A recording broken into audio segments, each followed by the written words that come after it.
And when Paul shows up there, he is like one guy against an entire city. I was sharing, there's this marketplace.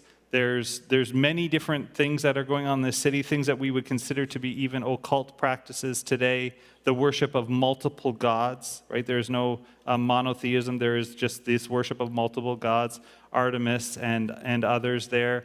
In Ephesus, there is no allegiance to Jesus except for this one small church. And I was sharing earlier about how when I was, a number of years ago, my wife and I went to Greece.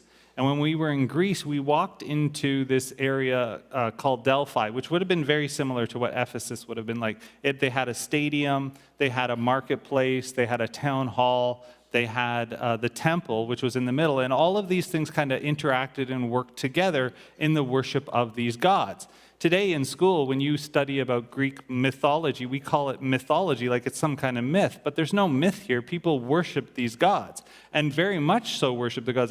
Their lives centered around the worship of these false gods. When you look at the system, Paul walks into, it's mind-boggling, because he walks into these cities and just starts proclaiming Christ. And within like a few hundred years, like, people begin to follow Christ, and the large number of people become Christians to the point where if you go and see these temples today, they're just ruins on the ground. Nobody is worshiping these gods anymore.